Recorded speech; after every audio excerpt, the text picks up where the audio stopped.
I never imagined the man who gave me a ring was quietly handing me a knife and pointing it at my own back. The air in the Holloway and Sons boardroom always smelled like success, leather, and just a hint of my future.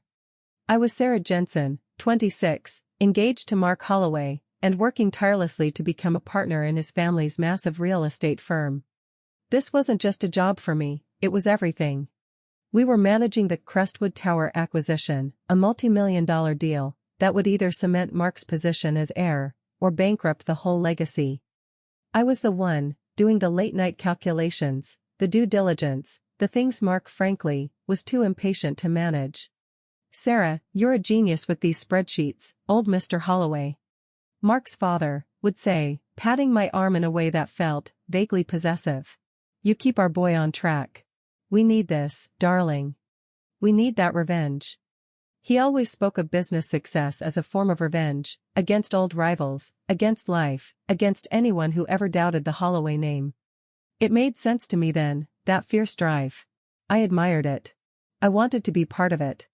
Mark, he was handsome, charming, the kind of man who commanded attention just by walking into a room.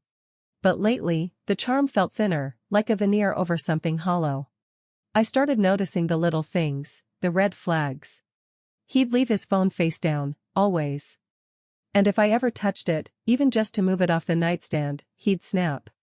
A sharp, irrational anger that vanished as quickly as it came, replaced by forced affection. "Just work stress, babe, you know how sensitive the Crestwood file is." I wanted to believe him. I needed to believe him. Our wedding was 6 months away, the invitations were printed, my dress was chosen, a fairy tale, scheduled for the Grand Boston waterfront. The work stress was immense, for both of us. Mark was supposedly in meetings until midnight, preparing for the final board sign-off on Crestwood. Yet, when he did come home, he didn't smell like a boardroom. He smelled faintly of expensive perfume, not mine, and ozone. "You smell fresh," I tried to joke once, pouring him a glass of water. He didn't laugh. He just gave me that tight, practiced smile. I had to stop by the dry cleaner on the way back from the site meeting. Long day. But the biggest red flag, the one that made my blood run cold, wasn't the scent of another woman. It was the business itself. I was finalizing the financing structure for Crestwood, a maze of holding companies and complex loan agreements. The details were deliberately confusing, almost designed to obfuscate the true beneficiary. When I flagged it to Mark, he waved me off. "Dad set it all up years ago, Sarah. It's for tax purposes. Just sign off on the liquidity model, we trust the old structure." But the structure felt wrong. It felt weak, exposed, not the fortress Mr. Holloway usually built around his assets. I dug deeper, quietly, late at night, after Mark was asleep. I found inconsistencies in the due diligence Mark had filed, minor errors, which I corrected immediately, covering his tracks without saying a word. I told myself it was love, protecting my future husband, protecting my career. The tension peaked the week before the board vote. Mark was gone completely. He didn't answer calls, only texts, short, sharp, cold. "Can't talk. Massive issues on the contract. Stay off the books. I'll explain when I get back. Stay off the books." The command hit me harder than any lie about dry cleaning. Why would he tell me, the project manager, the one holding the final contracts, to stay off the books? It didn't make sense, unless I wasn't meant to be the savior of the company, but the intended fall guy, the one who took the blame when this complex, shaky deal finally imploded. I looked at the diamond on my finger. It suddenly felt less like a promise, and more like a shackle, a payment to keep my hands, and my mouth, tied. My fear wasn't about the affair anymore, not completely. It was the sinking, gut-wrenching realization that I had poured my intellect and my entire identity into building the very cage Mark was planning to lock me inside of. The true nature of his betrayal, the professional and the personal, was about to collide, and I knew, with chilling certainty, the crash was going to be deafening. "I need to see the original partnership agreement, the one before Mark and I met," I typed into the firm's encrypted document search, a search I was never supposed to run. I didn't care anymore. I needed to know exactly what I was fighting for, and what I stood to lose, before I initiated my own private war for revenge. The file I pulled up, the original partnership agreement, confirmed my darkest suspicion. I wasn't a future partner. I was merely a future spouse, with excellent, free labor skills. My name wasn't even mentioned in the succession plan, only Mark's. I was expendable. I felt a dizzying pressure in my chest. It wasn't just the betrayal of the heart, it was the betrayal of my mind. But the affair, the one I had tried so hard to deny, that's what finally ripped the bandage off the wound. Mark was supposed to be in Philadelphia, closing a minor land deal. He'd sent me a photo of a hotel room service tray, complete with the Philadelphia newspaper visible in the background. Proof. Concrete proof. But I knew the paper. I grew up just outside Boston. The paper he had shown me was the Boston Globe. A cheap trick, easily faked, but it confirmed he was close. Too close. I drove to his supposed work apartment, a place he kept for late nights in the city. The door was unlocked. The lights were off. I walked into the kitchen, and saw 2 glasses, one with lipstick smudged on the rim, and a receipt from a high-end restaurant near the office, dated last night. My legs gave out. I sank onto the cold marble floor, holding the receipt, the date, the cost. I felt like I couldn't breathe. My world, the future I had mapped out, was suddenly nothing but dust. Then I heard a sound. Not from the bedroom, but from the small study Mark used. A low, conspiratorial murmur. I crept toward the door, my heart slamming against my ribs. My eyes fixed on the small gap beneath the doorframe. "She's completely wrapped up in the models, Dad," I heard Mark whisper. "Sarah thinks she's solving all the complexity. She signed off on every single liquidation clause in the Crestwood file. If it collapses, it all falls on her. She's the project lead." He was setting me up. Not just cheating, he was building a legal trap to hang me out to dry, while he walked away clean, with the family name protected. The affair, the late nights, the distance, it was all calculated. Then the voice changed. Soft, female, familiar. "And what about the other problem, Mark? The real problem, with the Cayman accounts? If she finds the ledger."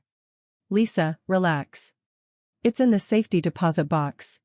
My father put it there himself. Sarah's too busy being the dutiful fiancée to look for real trouble. She just fixes the small mistakes I leave for her to find." Lisa. Lisa Hayes. 32. Mr. Holloway's ultra-efficient executive assistant, who happened to manage all the firm's non-public filings, and the one who knew every secret password, every back door, every loophole. My best friend, the one I trusted with my wedding seating chart, the one I cried to about Mark's distant behavior. Lisa was the one in bed with him, and worse, she was the professional accomplice in my professional ruin. I didn't break down then. The shock was too paralyzing. The pain was so deep, it crystallized into an icy focus. This wasn't about a broken engagement anymore. This was about survival, and the absolute destruction of 2 people who had used my loyalty as a foundation for their crimes. I backed out silently, every movement slow, measured, cinematic. I drove home, not crying, but planning. The secret ledger. The Cayman accounts. That was the real revenge weapon. Mark thought his father was protecting the firm. But I knew Mr. Holloway was obsessively paranoid, he would never trust his own son completely. If Mark and Lisa were discussing a safety deposit box and a ledger, it was the key to everything. I started tracing Lisa's banking activity. Her personal accounts. Her expense reports. Because if there was one thing I knew about Mr. Holloway, it was that he was generous to the people who held his secrets, and demanded loyalty in return.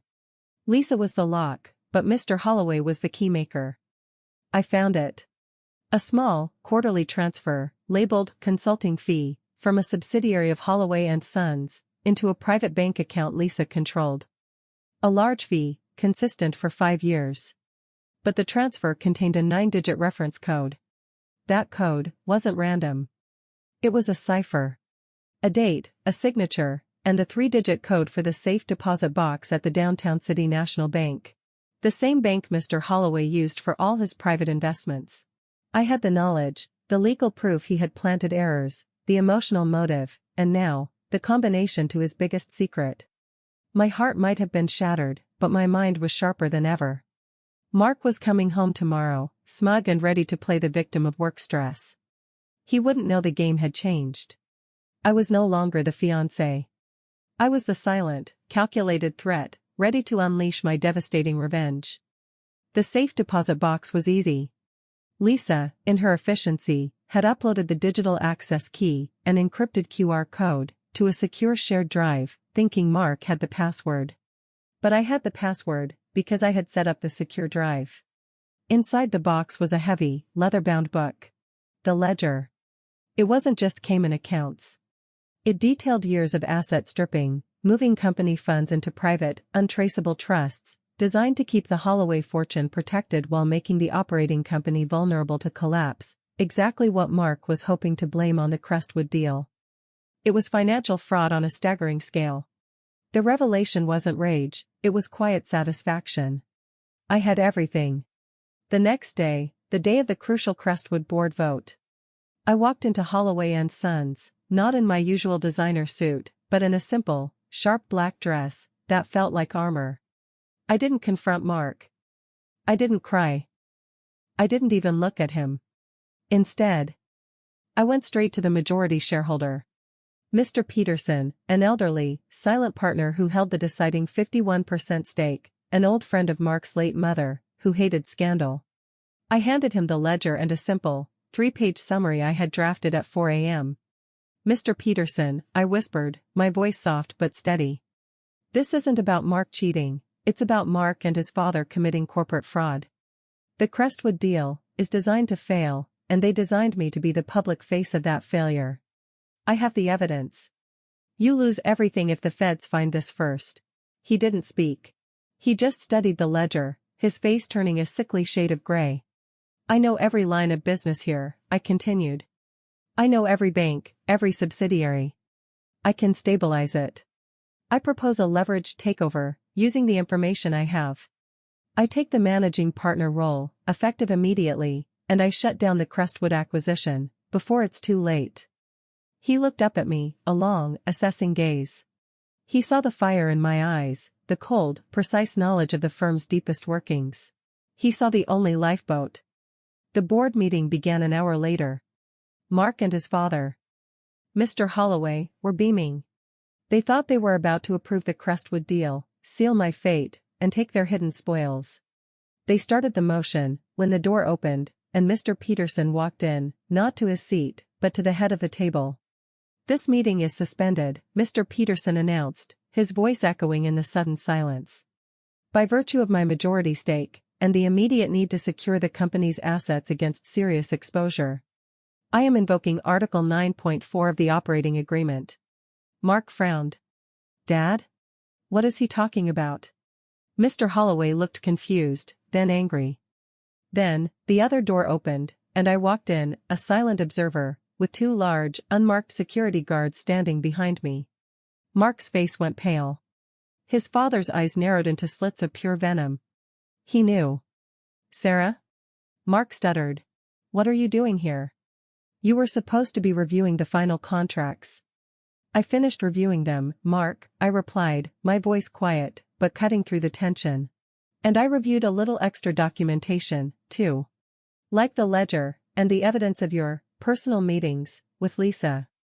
Lisa, who was sitting quietly beside Mr. Holloway, let out a small, terrified whimper.